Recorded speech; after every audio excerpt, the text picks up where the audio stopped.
시청자 여러분 안녕하십니까? 최고의 경지에 다가서고 있는 이 시대의 진짜 리더들, 그들의 인생 키워드를 묻습니다. 저는 진행을 맡은 김경도입니다. 더 큐 오늘의 초대 손님은 이분입니다. 개인의 경쟁력, 나아가 기업과 국가의 경쟁력, 이 흐름을 한눈에 제대로 파악하기란 쉽지 않습니다. 하지만 숫자는 답을 알고 있을지도 모릅니다. 대한민국의 모든 데이터를 통계로 만들어서 우리 삶의 방향성을 제시하는 곳, 바로 통계청이 아닐까 싶습니다. 통계청의 한훈 청장님 모셨습니다.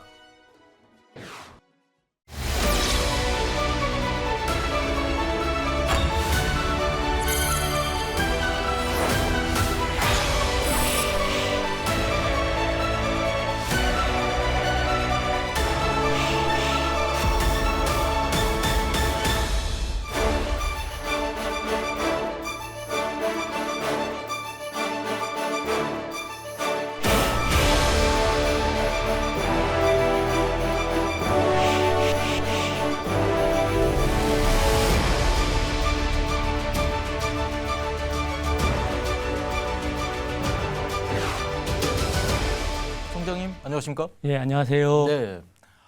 키가 무척 크신데 어느 정도? 183입니다. 그렇게 많이 크시지 않군요. 네, 예. 네.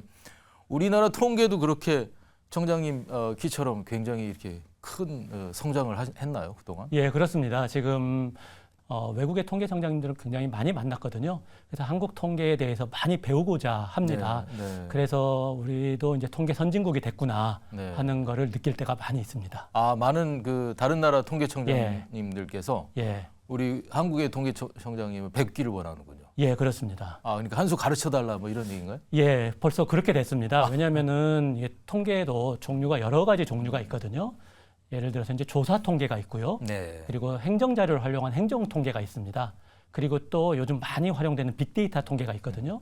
이 세 가지 측면에서 한국에서 상당히 장족의 발전을 해서 통계 선진국에 이제 위치해 있다 이런 평가를 받고 있거든요. 예를 들어서 조사 통계 같은 경우에는 우리가 인구주택 총조사가 벌써 100년이 됐습니다. 그 통계를 예, 내놓은 지. 우리가 1925년에 일제시대 때부터 인구 총조사를 했거든요. 네. 그때는 이제 명칭이 국세조사라는 거였습니다. 이제 나라의 세력을 조사하는 그런 표현을 해서 국세조사라는 게 있었는데 지금 벌써 100년이 돼서 최근에 이제 만난 그 우즈베키스탄 통계청에서는 독립한 이후에 한 번도 그런 통계를 작성해 본 적이 없다. 인구 총조사. 그렇군요. 그래서 한국이 와서 자문관을 좀 보내달라. 이런 이야기를 하고요. 그리고 이제 동남아에 있는 많은 국가들, 그리고 몽골 같은 아시아 국가들, 이런 나라들은 한국이 행정자료를 활용한 통계, 주민등록이라든지 아니면은 우리 이제 4대 보험 통계, 이런 거를 이제 활용한 통계, 이런 통계들을 한국이 어떻게 활용하는지를 좀 알려달라. 이제 이런 부분들이 있고요. 또 영국이라든지 독일과 같은 선진국에서는 자기네들도 이제 그런 부분에 중점을 두고 하고 있는데 한국에서 빅데이터를 활용해서 네. 어떻게 통계를 만드느냐 그런 부분에 대해서 서로 좀 같이 의견 교환하고 교류하자 이런 이야기를 하고 있습니다. 그래서 한국이 굉장히 국제 통계사에서 인기가 있고요. 그래서 또 그런 점 때문에인지 몰라도 올해부터 저희가 UN 통계위원회 부의장국으로 활동을 하게 되었습니다. 그렇군요. 그러니까 지금은 이제 영국이나 네. 이런 선진국에서도 예, 우리한테 빅데이터 부분의 통계를 어떻게 만드는지, 예. 어떤 식으로 스톡을 하는지 이런 걸 좀 한 수를 가르쳐 달라 이렇게 나오고 있군요. 꼭 한 수 가르쳐 달라기보다는요. 네. 자기네들도 그렇게 하고 있는데 네. 서로 같이 한번 공유해 보자. 어떻게 이걸 활용하는지 그런 쪽의 이야기입니다. 예, 제가 기재부에서 30년간 근무를 했는데요. 주로 이제 예산과 경제 정책과 관련된 일을 했습니다. 예산은 대한민국 이제 예산을 편성하는 데가 기획재정부 예산실이거든요. 거기에서 사무관도 했고 과장도 했고 그리고 이제 코로나가 한참일 때는 경제예산을 총괄하는 경제예산국장을 하면서 소상공인 지원과 관련된 일을 맡았었고요. 그리고 이제 경제정책과 관련해서는 정책조정국장을 또 하면서 각종 경제정책을 조정하는 역할을 했고요. 그리고 이제 통계청장 오기 바로 전에는 기획재정부에서 차관보 역할을 했습니다. 기획재정부 차관보로 있으면서 대한민국의 이제 모든 경제정책을 총괄하는 역할을 했었는데요.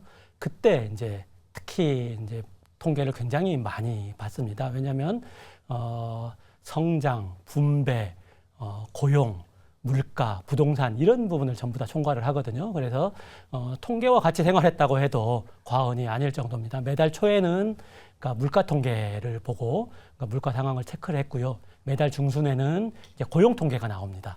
그러면서 우리는 이제 고용 상황이 어떤지 그 부분을 봤고요. 또 매달 말에는 산업활동 동향 통계가 나와서 우리 소비 그리고 생산 상황이 어떤지 이런 통계를 보고 지금 우리 경제 상황이 어떻다는 걸 파악을 해서 정책을 했거든요. 그래서 제가 아마 대한민국에서 가장 통계를 많이 활용했던 사람이 아닐까 하는 생각이 들 정도로 통계와 많이 가까이 생활을 했다고 그렇게 말씀드릴 수 있겠습니다. 우리가 지금 올해 현재 그 만들어내고 있는 예. 국가 통계는 몇 가지나 되나요? 예, 국가 통계는 저희 이제 통계청에서 직접 생산하고 있는 통계는 66종입니다. 66종. 대표적인 통계들인 통계청에서 직접 생산하고 있는데요. 국민들께서 많이 알고 계시는 인구주택 총조사, 물가조사, 고용조사, 그다음에 산업활동조사, 그리고 각종 농업 생산조사 이런 것들을 이제 통계청에서 직접 하고 있고요. 그리고 이제 각 부처라든지 아니면 지방자치단체 또 일부 이제 민간기관 이런 데서들도 저희 이제 통계청의 승인을 받고 하는 통계들이 있습니다. 그게 이제 국가 승인 통계라고 하는데요. 그걸 다 합치면 작년 말 기준으로 1,308종 이렇게 됩니다. 굉장히 통계청이 많습니다. 직접 하는 통계가 있고 예, 핵심 통계는 저희 통계청에서 직접 하고 그리고 있고요. 통계청의 인증을 받아서 예, 그렇습니다. 만들어내는 통계가 있군요. 예. 지금 현재 이제 물가 지수는 예. 우리가 이제 물가가 그 굉장히 많이 올라와서 관심인데 예. 올 한 해 지금 흐름이 어떻게 돼 있었죠? 작년에 이제 물가가 2022년에 5.1%였고요. 그 이후에 이제 올해 들어와서 쭉 이제 안정세를 찾고 있습니다. 가장 최근 통계는 4월 통계가 5월 초에 나왔는데 3.7%. 네. 그래서 점차 안정되고 있는 추세라고 네. 말씀을 드릴 수 있겠습니다. 국민들이 보기에 이 물가 지수가 3.1%가 3.7%가 높아졌다. 예. 근데 실제로도 많이 이렇게 그 정도로 높아졌는지 졌다고 생각하는지는 잘 모르겠는데요. 예, 이제 이게 물가 통계와 관련해 가지고 저희가 이제 많이 듣고 있는 게 우리 약간의 체감과 좀 갭이 있는 다르다. 것이죠. 네. 자기는 3.7%보다 훨씬 많이 올랐는데 통계청이 너무 세상 물정 모르는 거 아니냐 이런 이야기를 많이 네, 합니다. 네, 네. 근데 이제 사실 이 3.7%라는 거는요. 작년 4월에 비해서 올해 4월 1년 동안 3.7% 올랐다는 거고 이게 평균적인 대한민국의 평균이니 그만큼 올랐다는 겁니다. 저희가 이제 물가조사라는 품목이 총 458종입니다. 근데 이제 어떤 사람들은 외식을 많이 하는 사람들도 있고 어떤 사람들은 그냥 집밥을 많이 먹는 사람들도 있고요. 어떤 사람들은 또 여행을 많이 다니고 어떤 사람들은 또 차를 많이 운전하다 보니까 휘발유를 또 많이 쓰고 이런 부분이 있기 때문에 사람마다 이게 이제 바스켓이 다르기 때문에 다를 수가 있거든요. 그래서 저희 통계청에서는 이제 최근에 어떤 작업을 하고 있냐면요. 이 3.7%라는 건 이 한 숫자만 낼 게 아니고 네. 1인 가구 그리고 2인 가구, 3인 가구 이렇게 가구 원 수에 따라서 좀 달라질 수도 있고요. 그렇죠. 그리고 또 젊은 사람 20대 가구하고 60대 가구하고 또 달라질 수가 있고 또 소득에 따라서도 또 좀 달라질 수가 있기 때문에 가구 특성별로 이 물가지수가 얼마씩 올랐는지 이 부분을 좀 제시를 하면 자기 해당되는 구간을 보면 조금 더 자기와 가까운 거를 통계를 볼 수 있기 때문에 그 부분을 좀 활용을 해주셨으면 하는 거고요. 그리고 저희 이제 통계청 사이트에 들어가면은 이런 재밌는 사이트가 있습니다. 나만의 물가 체험하기가 있습니다. 네. 그 사이트에 가가지고 자기가 지난달에 썼던 거를 품목을 쭉 집어넣고요. 거기에 대해서 1년 동안 얼마 올랐는지 하면 그 자기가 많이 오른 쪽, 예를 들어 외식을 많이 하는 사람, 외식비가 상당히 최근에 많이 올랐거든요. 그 4월 기준으로는 7.6%, 네. 외식을 많이 하는 사람 같은 경우는 3.7%보다 훨씬 올랐을 수도 있겠죠. 그런 식으로 저희가 좀 체감하는 거를 볼 수 있는 그런 통계들도 개발을 하고 있습니다. 실제적으로 기준 시점이 작년의 동기이기 때문에 예. 사실 이거를 전월 대비라든가 예. 뭐 이런 기준으로는 설명할 전월 수 대비도 있습니다. 네. 예, 전월 대비도 있고 작년 기준도 있는데 근데 이제 우리 국민들께서 작년 4월하고 지금 4월하고 이 부분 잘 모르시거든요. 예를 들어서 예전에는 물가가 낮았는데 지금은 굉장히 많이 올랐다고 하는데 저희가 이제 그 국제적인 비교 기준이 있어야 되지 않습니까? 국제 비교 기준이 1년 전 기준이거든요. 그래서 1년 전 기준을 저희가 이제 주지표로 내고 있습니다. 그 배달비와 관련돼서 많은 분이 이야기를 하십니다. 최근 배달비가 많이 올랐는데 실제로 배달비가 얼마가 올랐는지 이 부분이 혹시 물가지수 산정할 때 빠지는 거 아니냐. 그리고 이걸 어떻게 알 수 있냐 이런 부분에 대해서 걱정을 많이 해주세요. 근데 사실 이제 저희가 물가를 458개를 조사를 하는데요. 그 안에 배달비는 없습니다. 그렇지만 또 배달비 올라간 게 반영이 안 되냐 하면 또 그거는 또 아니거든요. 왜냐하면 저희가 이제 외식 물가를 조사하거든요. 그러니까 외식 물가가 전체 물가의 12.7%를 차지합니다. 굉장히 큰 포션입니다. 근데 그 안에 배달료가 올라간 게 반영이 됩니다. 저희 조사 방식이 이렇습니다. 어느 식당에 가서 조사를 할 때 예를 들면 짜장면이라고 하면은 짜장면집 가서 그 주인분께 물어봅니다.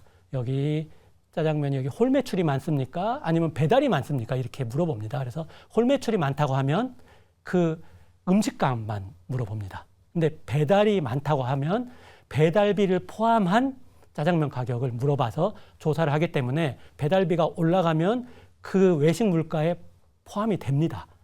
다만 이게 물가가 외식 물가가 가장 최근에 7.6% 올랐거든요.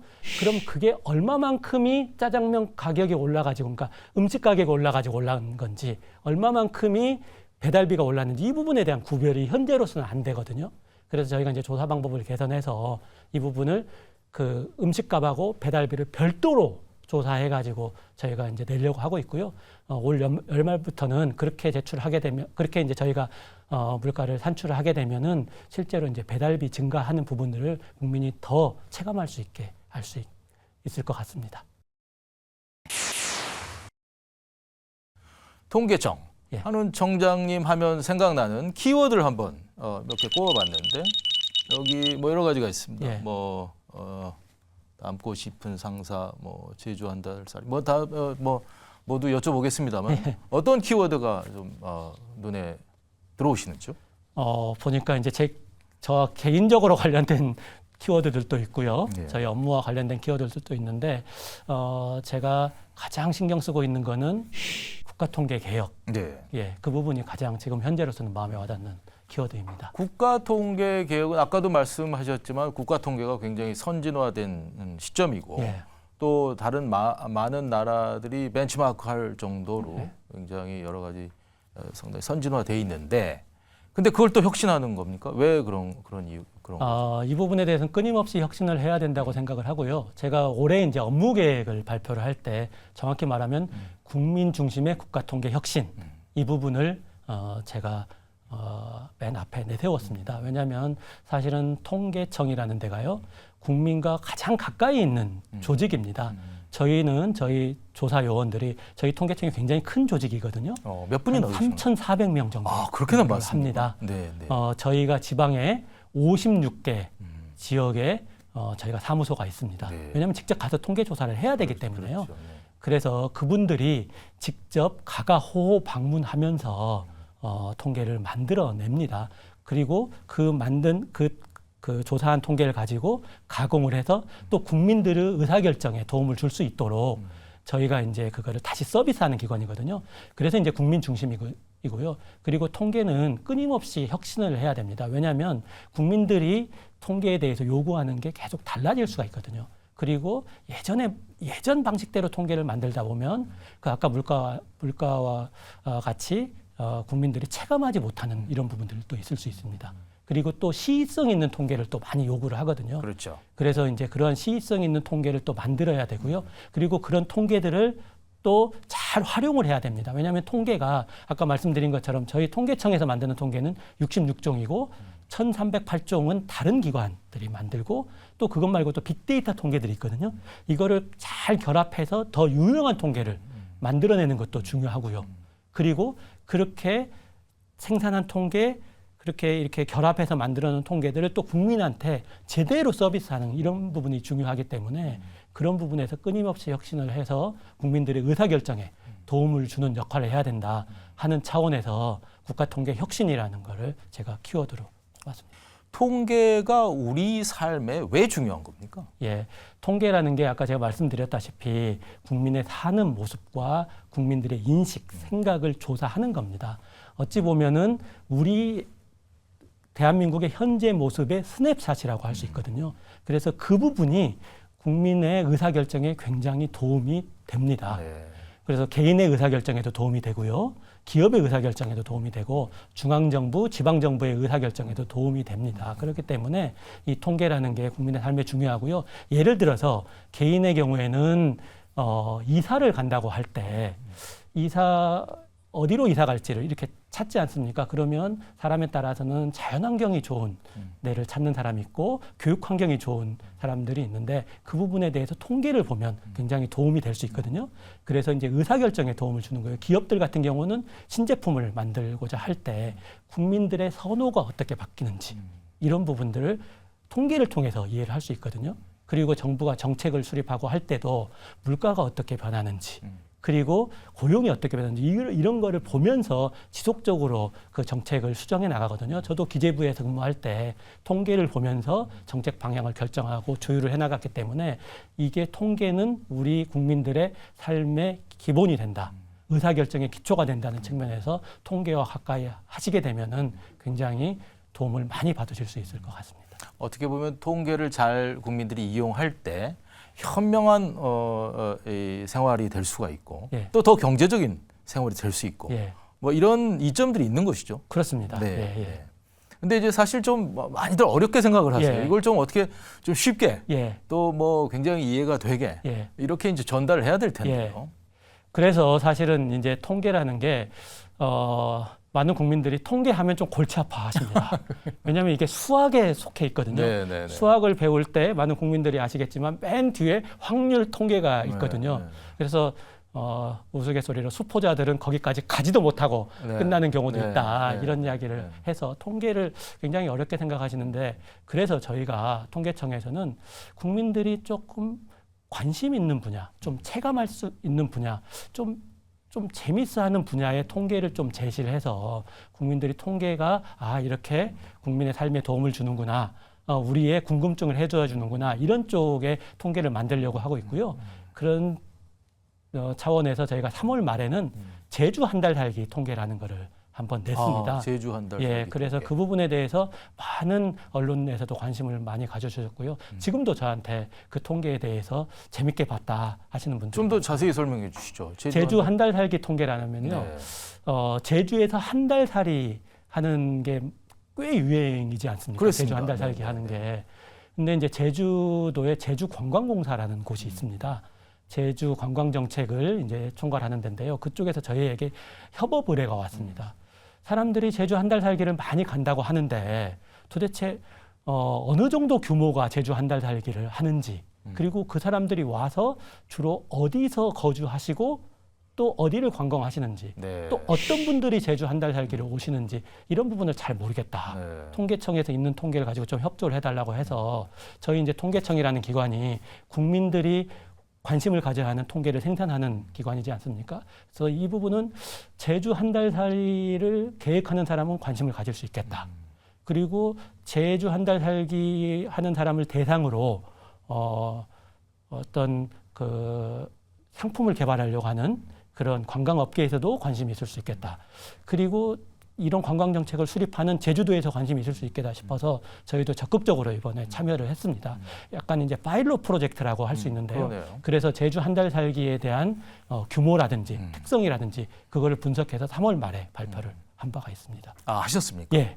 저도 궁금한데 그럼 제주에서 한 달 사는데 경비가 얼마나 듭니까? 경비 쪽은 아직 저희가 조사를 못했고요. 네. 저희가 이제 조사를 한 거는 제주 한 달 살기 한 사람의 규모가 얼마인지 그리고 그 사람들이 주로 어디서 거주를 하는지 네. 또 어떤 분들이 제주 한 달 살기를 가는지 이 부분을 조사를 했는데요.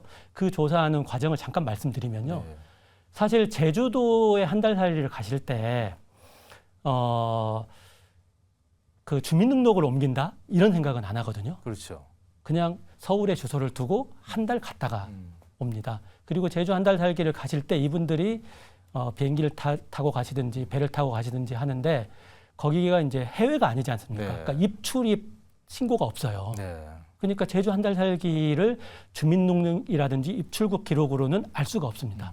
그걸 알 수 있는 통계는요, 뭘 이용했냐면요, 제가 모든 사람들이 가지고 다니는 휴대폰, 그 기지국 접속 기록을 이용을 했습니다. 네. 예를 들어서 한 달 동안 쭉, 그러니까 그 전까지는 쭉 서울에서 이렇게 접속 기록이 나오다가 네. 약 한 달 정도 제주도로 접속 기록이 나오고, 네. 그리고 그거 끝나고 난 다음에 다시 서울로 접속 기록이 나오면 이 사람들은 제주 한 달 살기를 한 분으로 알 수가 있거든요. 그래서 그 데이터를 가지고 조사를 해보니까 작년 한 해 동안요. 정확히 말하면 21년 8월부터 22년 7월까지 저희가 그거를 조사를 해보니까 한 해 동안 제주도를 한 번이라도 방문한 사람 숫자를 확인해 보니까 933만 명이. 533만. 예, 예. 네. 이것도 처음 나온 통계입니다. 네. 그래서 국민 5명 중에 1명이 제주도를 1년에 한 번이라도 갔다. 아. 이렇게 나오고요. 네. 그 중에서 한 달, 정확히 말하면 4주, 28일 이상을 제주도에서 계셨던 분은 13만 4천 명. 13만 4천 명. 그 중에서 정확히 한 달 정도, 28일부터 31일까지 이렇게 정확히 한 달 정도만 계신 분은 숫자를 보니까 3만 5천 명 정도. 3만 5천 명. 그게 나왔고요. 그럼 그분들은 주로 이제 제주도에서 어디에서 이제 사시느냐. 네. 이제 이 부분을 봤더니 대부분 이제 단기에 가시는 분들 같은 경우는 제주시나 서귀포시에 계시거든요. 근데 한 달 살이 하신 분들은 제주 시내나 서귀포 시내가 아니고요. 제주다운데 예를 들어서 바닷가 근처라든지 오름, 네. 숲길 뭐 이런 근처에 주로 이제 거주하셨고요. 읍 단위로 보면 1위가 연예인 이효리 씨로 유명한 애월읍이 야하. 1위였고요. 그 다음에 구자읍, 조천읍 정말 제주다운데 그런 쪽으로 가시는 걸로 이제 나왔고요. 그러면 어떤 분들이 이제 주로 많이 가셨냐? 그러면 남성보다 여성이 더 선호를 하셨고요. 그리고 아무래도 60대 이상 분들이 그걸 가는 거를 선호를 했고요. 주택을 소유하신 분들이 좀 가시는 경향이 있어서 네, 네. 그리고 이제 소득이 높은 분들이 이렇게 가시는 경향이 있어서 이런 부분들은 약간 경제력과 조금 관련이 되는 거 아니냐. 우리는 상식적으로 생각할 수 뭐 있죠. 제주 한 달 살이를 하고 싶은 분들이 많을 테니까 그건 네. 상당히 굉장히 네. 그 원하는 게 많을 네. 테니까 이제 경비가 어느 정도 들지 그것도 한번 연구해 예, 보시면 그 부분은 좋을 이제 것 같습니다. 저희가요. 네. 지금 현재는 모바일 이동만 했거든요.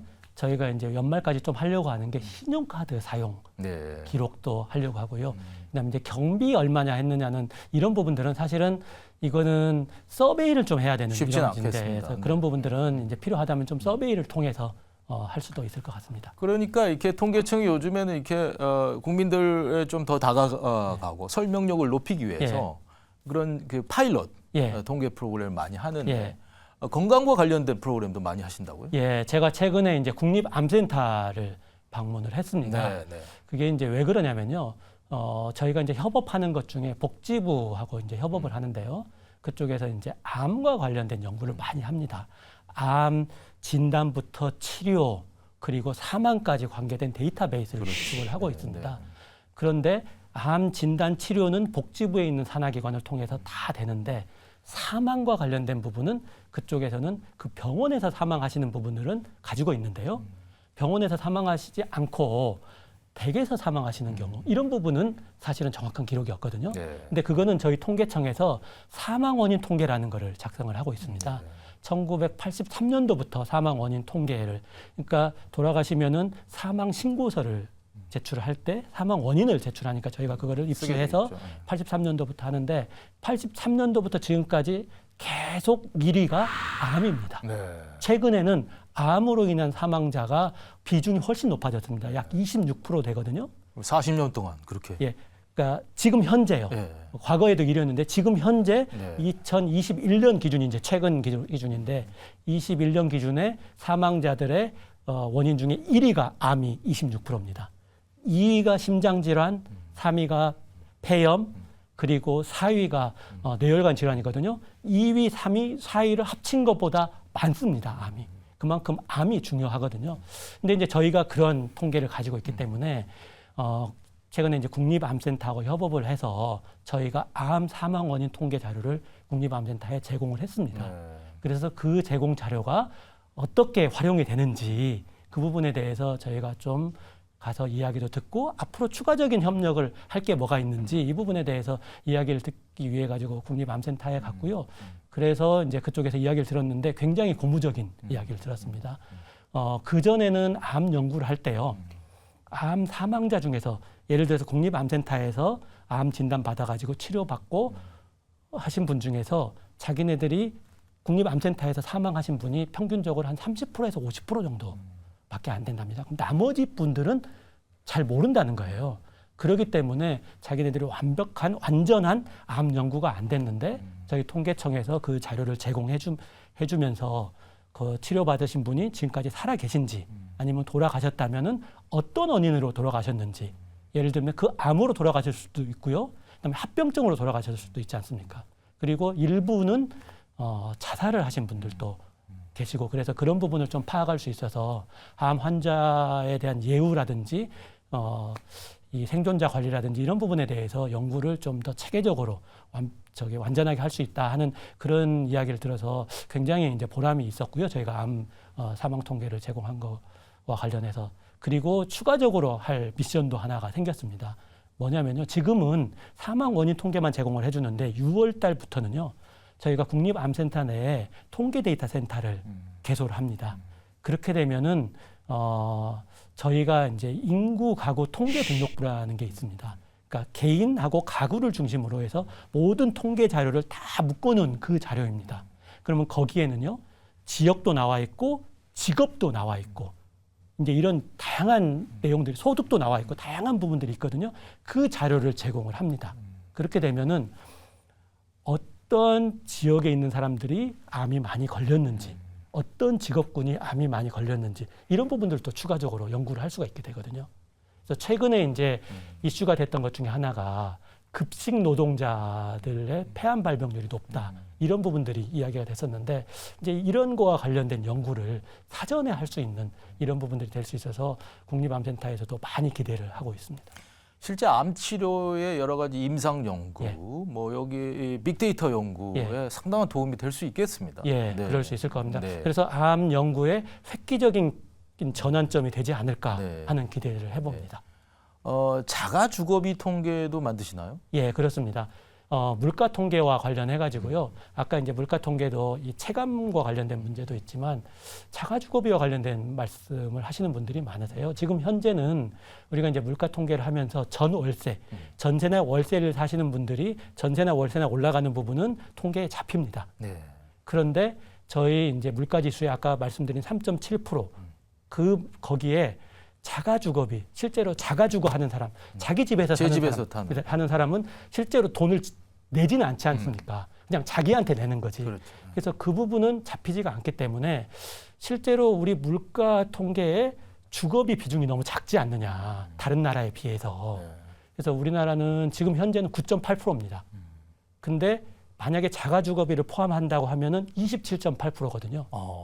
상당한 차이가. 예. 그래서 이 부분이 좀 빠져 있는 거 아니냐. 그래서 우리가 조금 우리 통계가 좀 부정확한 거 아니냐 이런 이야기를 하시는 분들이 있거든요. 근데 사실은 저희가 안 내는 건 아니고요. 자가주거비를 포함한 통계도 냅니다. 근데 그거는 보조지표로 내거든요.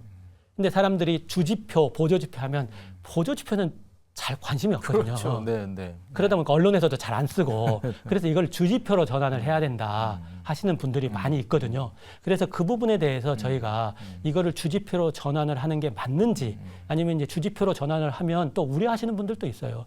너무 주거비가 오르락 내리락에 따라 가지고 물가지수가 너무 주거비에 영향을 받는다는 우려를 하시는 분들도 있거든요. 그리고 또 물가지수가 상당히 많은 거의 기준이 됩니다. 이게 물가지수에 따라서 최근에 이제 관심이 많은 한국은행의 이제 금리도 결정이 되는 거고요. 그것 말고 연금액도 작년에 5.1% 물가가 올랐거든요. 그래서 대부분 연금이 5.1% 올랐습니다. 불만들이 많습니다. 예. 네. 그래서 그런 부분들도 있고 또 하나는 뭐 등록금 그리고 최저 생계비 뭐 이런 부분들이 다 기준이 되기 때문에 그런 쪽의 이해관계자들하고도 조금 이야기를 해야 될 것 같습니다. 그래서 그 부분은 저희가 25년에 다시 개편을 하거든요.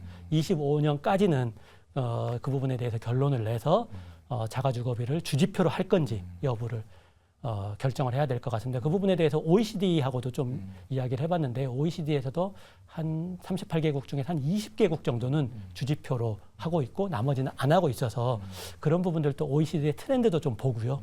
저희가 지금 결정을 하려고 지금 고민 중입니다. 예, 그 부분은 제가 이제 가끔 이제 통계 중에서 인상적인 통계, 기억에 남는 통계 뭐 이런 부분을 물어보시는 분이 있어서 제가 말씀을 드리는 건데요. 좋은 통계 2개, 사실은 좀 우려되는 통계가 2개가 있습니다. 제가 좋아하는 통계는 하나는 1인당 GDP입니다. 우리나라 이제 1인당 GDP 통계가 최근에 이제 35,000불 그리고 이제 32,000불 이제 작년에는 조금 떨어졌습니다. 환율 이런 요인 때문에. 근데 이제 이게 국제 비교를 했을 때 우리가 이제 주로 경쟁하는 데가 일본이지 않습니까? 근데 일본의 1인당 GDP와 우리 GDP를 이제 비교하는 방법이 2가지가 있습니다. 하나는 그냥 일반적으로 비교하는 방법이 하나가 있고요. 그 부분은 아직 우리가 일본에 못 미칩니다. 근데 물가 지수를 감안한 통계가 있습니다. PPP 통계라고 하거든요. 그 1인당 GDP는 우리가 2018년부터 우리가 일본을 넘어섰습니다. 그러니까 물가 지수를 감안하면 실제로 이제 일본이 물가가 굉장히 비싸잖아요. 그러니까 그런 걸 감안하면 우리 1인당 국민소득이 일본보다 높다는 거거든요. 이거는 저희가 만든 통계가 아니고 그 국제기구에서 인정한 통계입니다. 그래서 그런 부분을 봤을 때 좀 뿌듯하다. 제가 경제 관료로서 좀 뿌듯하다고 느끼는 게 있고요. 또 하나는 우리 이제 평균 수명입니다. 우리 평균 수명이 굉장히 많이 올라와서 지금 세계에서 2위입니다.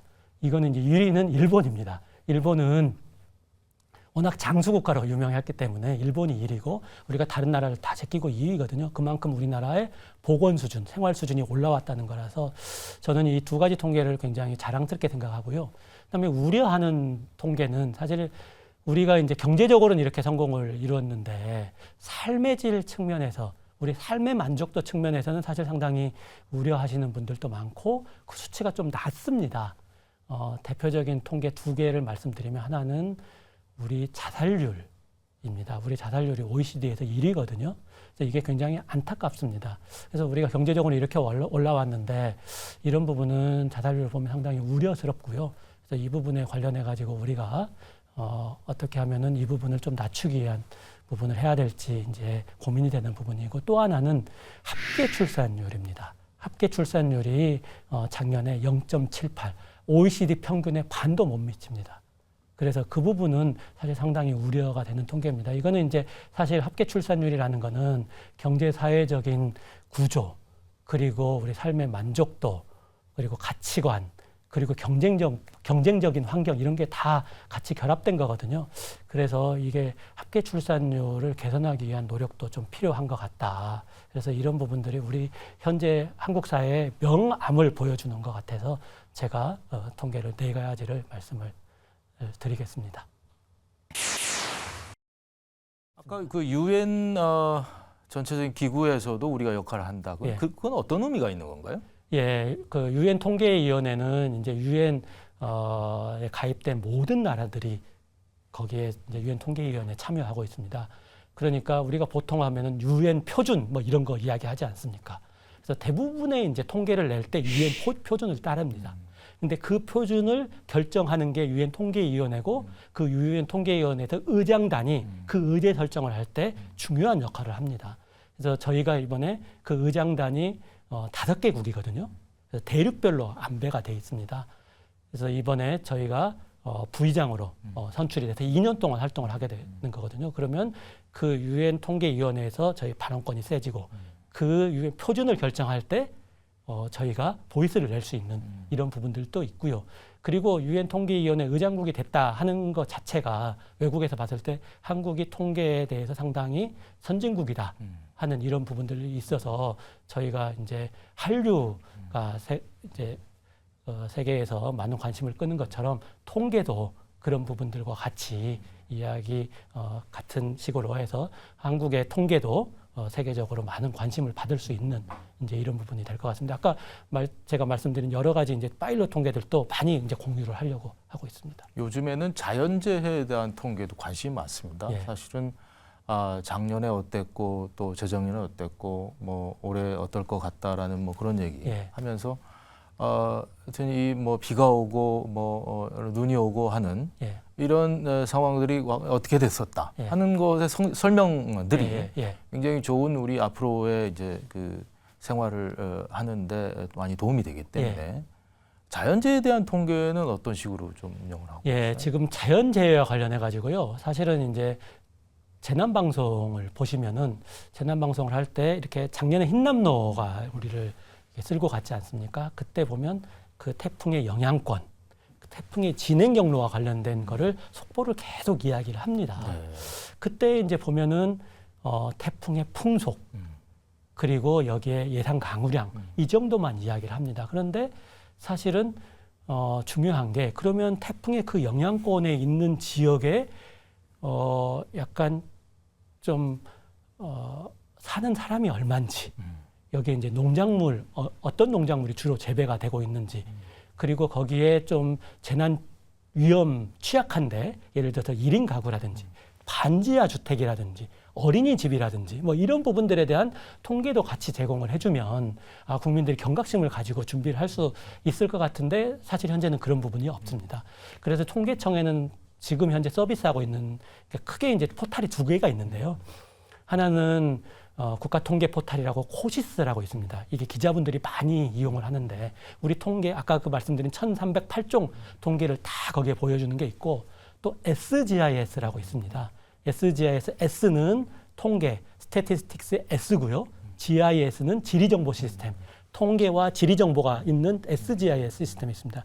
그 SGIS에 있는 통계를 재정보랑 결합해서 제공을 하면 보다 생생한 그 재난 방송이 될 수 있고 재난 대비가 될 수 있을 것 같아서 저희가 이거를 결합해 가지고 만드는 시스템을 지금 작성을 하고 있습니다. 그래서 이게 되면 이제 내년부터는 아마 재난 방송을 보실 때 그래서 이게 예를 들어서 통영을 지나간다. 그러면 통영 지역에 반지하 주택이 얼마고 1인 가구가 얼마고 그리고 어린이집이 얼마고 그런 데는 각별히 좀 주의하십시오 하는 이런 부분이 나갈 수 있을 걸로 기대를 하거든요. 그렇군요. 그래서 국민의 안전에 도움이 되는 통계 서비스가 될 수 있을 것 같아서 저희가 올해 그 부분을 열심히 개발 중에 있습니다. 네. 이색적인 통계들도 좀 있을 것 같습니다. 우리가 뭐 그 많은 통계들 중에서 여러 가지 우리가 뭐 기대하지 않았던 여러 가지 그런 통계들도 있을 것 같은데요. 예, 국민들께서 이제 통계청에서 통계를 조사한다고 하면 흔히 보는 물가 통계, 그리고 뭐 고용 통계, 그리고 소비, 뭐 그다음에 생산 이런 통계들 주로 생산을 하시는 주로 경제와 관련된 통계. 근데 좀 재밌는 통계가 뭐냐면요, 저희가 국민들의 생각, 인식을 조사하는 게 있습니다. 이제 사회조사라고 하는 건데요. 그래서 그 중에서 이제 재밌는 통계가 결혼과 출산에 관한 통계가 있습니다. 그래서 국민들께 저희가 이런 부분을 질문을 합니다.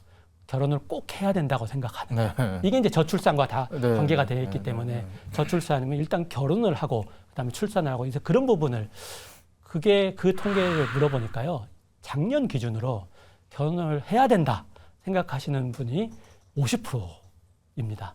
이게 10년 전에는 62.7%였거든요. 물론 결혼 정령 대상자를 아닙니다. 전 국민을 전 국민을 대상으로. 그러다 보니까 결혼하신 분도 있을 텐데. 그렇죠. 그래서 이제 연령대가 많으신 분들은 당연히 결혼해야 된다고 생각하는 분들이 많죠. 그래서 그거를 저희가 보고 그러니까 50%는 결혼을 해야 된다. 그럼 나머지 50%는 결혼을 해도 좋고 안 해도 좋고. 심지어 하지 말아야 된다고 하시는 분도 있고 모르겠다 이런 분들이 50%입니다. 이미 결혼하신 분들을 포함했는데도 50%밖에 안 되는군요. 그러면 이제 문제는 중요한 거는요. 20대가 중요하잖아요.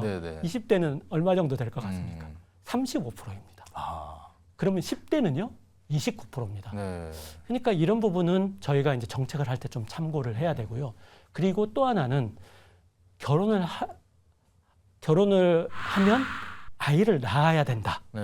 이렇게 생각하시는 분들도 최근에 좀 줄어가지고요. 65% 정도입니다. 그것도 이제 다 합쳐서 65%. 그렇죠. 네. 그러니까 35%는 결혼을 했는데 아이를 안 낳아도 된다고 생각하시는 분이 35%인 거예요. 그만큼 사회가 변한 거고, 또 한 가지는 결혼을 하지 않았어도 아이를 낳을 수 있다. 네. 이 부분은 또 증가했습니다. 네. 그 부분이 또 35%입니다. 35%. 그래서 저희가 이제 저출산 정책을 할 때 이런 국민들의 인식 변화도 고려를 해서 결혼과 출산과 관련된 이런 부분들과 관련된 거를 할 때 좀 고려를 해야 된다 하는 생각이 있어서 저희가 이제 저출산과 관련된 지표를 지금 만들려고 하고 있습니다. 최근에 보면은 이제 출산율이 굉장히 많이 떨어졌지 않습니까? 그래서 많은 분들이 우려를 하고 있는데, 그래서 그런 부분과 관련해서 그 저출산과 관련된 지표를 저희가 다 모아서 제공을 하려고 하고 있고요.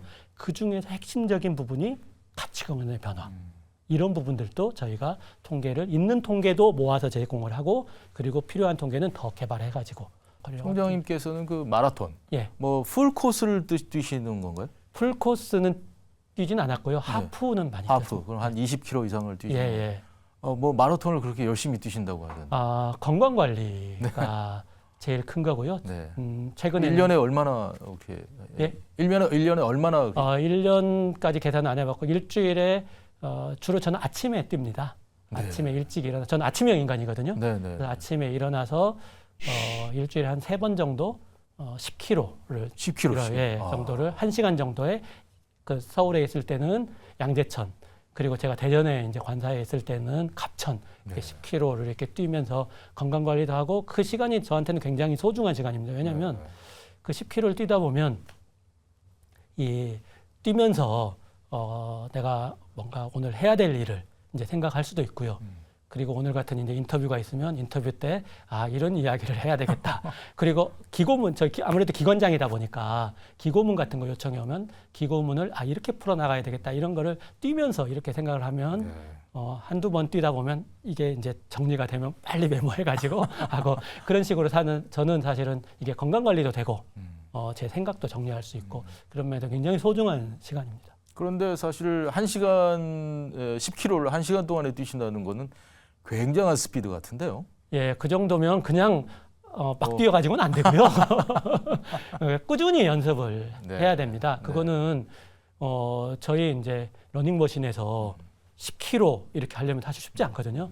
근데 이제 저는 꾸준히 하기 때문에 그렇게 할 수가 있습니다. 직원분들과도 같이 뛰시고 그러시나요? 지난번에 이제 서울신문 마라톤 대회에 저희 직원 34명과 같이 가서 하프 뛰시는 분은 하프 뛰시고 10km 뛰시는 분도 있고, 이제 초보자들은 5km 이렇게 같이 뛰고, 그리고 같이 이제 점심 먹고 대화하고 굉장히 소통할 수 있는 아주 좋은 기회였습니다. 그러니까 뭐 직원분들이 굉장히 좋아하시는 거군요. 예, 그런 점도 좀 있는 것 같습니다. 그 이야기는 좀 부끄럽긴 한데요. 직원들이 뽑은 닮고 싶은 상사에 3번 선정이 돼가지고요. 명예의 전당이라는 데 올랐는데요. 저는 뭐 딱히 무슨 비결이라고 할 건 없고요. 제가 이제 직원들하고 같이 생활을 할 때 보통은 이제 상사는 이야기하고 직원은 받아 적고 이제 이런 게 이제 대부분의 모습인데, 저는 그러기보다는 직원들과 계속 이야기를 하고 서로 소통을 하고요. 어떤 문제가 있었을 때 해답을 한번 내보게 하고, 그리고 그 해답에 대해서 같이 상의하고, 이런 과정을 거친 게 좀 직원들이 봤을 때 좀 좋은 모습이지 않았나 하는 그런 생각이 들고요. 또 한 가지는 직원들이 이제 보고서를 가지고 오면은 이게 굉장히 이제 제 마음에 드는 경우도 있지만 조금 미흡했던 경우도 있거든요. 그래서 이게 보고서가 굉장히 좋을 때는 바로 이제 충분히 칭찬을 해주고요. 약간 미흡했을 때는 바로 그 자리에서 조금 바로 이야기를 하지 않고 좀 검토해보겠다고 하고 나서 다시 한번 좀 검토를 해보고 나중에 이제 다시 이야기를 하다 보면은 조금 이해되는 부분들도 있고, 또 이제 덜 감정적으로 또 이야기할 수도 있고, 그래서 칭찬은 즉시, 그 다음에 지적은 신중히 하는 게 좀 좋게 보이지 않았을까 해서 그게 이제 닮고 싶은 상사로 선정된 게 아닐까 하는 생각을 좀 해봅니다. 통계청이 앞으로 올 한 해 또 올 뭐 2028년까지도 여러 가지 이제 과제가 있으시다고 했는데 어떤 이 할 일이 있는 겁니까? 제가 국가통계혁신 이야기를 했는데요. 이 혁신은 세 가지가 있다고 생각합니다. 일단 통계 생산에서 혁신이 중요하고요. 그다음에 통계 활용 측면에서 혁신이 중요하고 서비스 혁신, 이 세 가지가 있습니다. 통계 생산은 국민이 필요로 하는 통계를 저희가 만들어내야 되고요. 국민이 체감하는 통계를 만들어내야 됩니다. 예를 들어서 물가 통계 같은 경우는 국민이 체감도를 높일 수 있는 그런 노력을 꾸준히 해야 되고요. 그리고 예를 들어서 저출산, 그리고 최근에 기후변화, 그리고 ESG 이런 거와 관련된 통계를 제공을 해서 정부가 의사결정을 할 때 도움이 되는 이런 통계를 만들어내야지 통계청이 그 시대적 역할을 한다고 생각을 하고 있고요. 또 활용, 그러니까 이 데이터들이 지금 빅데이터 시대라고 할 때 데이터들이 너무 많지 않습니까? 근데 구슬이 서말이라도 꿰어야 보면데 그 꿰는 역할을 통계청이 하겠다는 겁니다. 그래서 그거를 다 데이터 허브로서 역할을 하는, 그래서 통계의 활용에서 해서 통계청이 그런 파일럿 프로젝트라든지 해서 이 데이터를 이렇게 결합해서 이게 유용한 통계가 만들어지고 그게 이제 정책 과정에서 활용될 수 있도록 하는 게 두 번째고, 그 다음에 세 번째는 이렇게 생산한 통계, 이렇게 활용한 통계를 국민들이 쉽게 접근할 수 있도록 하는 이런 부분들이 중요하고, 국민들이 체감할 수 있도록 접근하는 것. 예를 들어서 저희 포털에서 많이 볼 수 있는 게 아니고 방송에서 볼 수 있게 자연재해 SGIS라는 거, 이런 것도 있고요. 챗 GPT와 같은 이런 부분들을 통해 가지고 국민한테 제공하는, 그래서 통계청이 국민과 더 가까이 있는 조직으로서 가야지 통계청이 제 역할을 하는 거다. 저는 그렇게 생각을 하고 있고요. 꾸준히 그 부분에 대해서 그렇게 될 수 있도록 역할을 하려고 노력하고. 인생 키워드를 말씀을 드리면 저는 두 단어인데요. 하나는 긍정, 또 하나는 최선이라고 할 수 있겠습니다. 저는 긍정의 힘을 믿습니다. 제가 사실 이제 공직생활을 30년을 했는데 공직생활 초반에 이제 여러 이제 선배 분들을 이제 만났는데 굉장히 이제 모든 일에 긍정적이고 적극적인 분이 계셨고, 또 조금 그러지 않은 분이 계셨는데, 조직에서 좀 긍정적이고 적극적이고 이런 생각을 가지고 행동하시는 분들이 조직 내에서도 성공적으로 조직 생활을 하고 성과도 많은 거를 볼 수 있었습니다. 저도 그러면서 저도 이렇게 좀 살아야 되겠다 하는 생각을 하고 그걸 이제 지키려고 노력을 했던 게 상당히 저한테 도움을 주지 않았나 하는 생각이 있고요. 또 하나는 최선이라고 할 수 있겠습니다. 사실은 저희 이제 공직자들은, 특히 이제 기재부는 1년에 한 번씩 자리를 옮기는 경우가 많습니다. 그러다 보면은 처음에 업무 파악을 하고 하는 동안 굉장히 사실은 좀 힘들거든요. 그런 때마다 제가 최선을 다해서 빨리 업무 파악을 해서 그 자리에서 맡은 바 소임을 하고 또 성과도 내려고 노력을 하면서 항상 최선을 다하려고 했었습니다. 그런 부분들이 지금 저를 이 자리로까지 이끌지 않았나 하는 생각이어서, 제가 후배들 만나면 항상 긍정의 힘, 그리고 맡은 바 그 자리에서 최선을 다하라, 이렇게 이야기를 항상 하고 있습니다. 오늘 그 통계 굉장히 중요한, 국가 경제를 위해서도 그렇고 개인 삶을 위해서도 굉장히 중요한데, 통계에 관한 좋은 말씀 주셔서 너무 감사합니다. 감사합니다. 세상의 리더들에게 들어보는 더 큐. 오늘은 통계의 중요성을 강조할 수 있는 또 통계의 여러 가지 뒷얘기들을 우리 한훈 청장님과 함께 들어봤습니다. 시청자 여러분, 감사합니다. 다음 시간에 또 뵙겠습니다.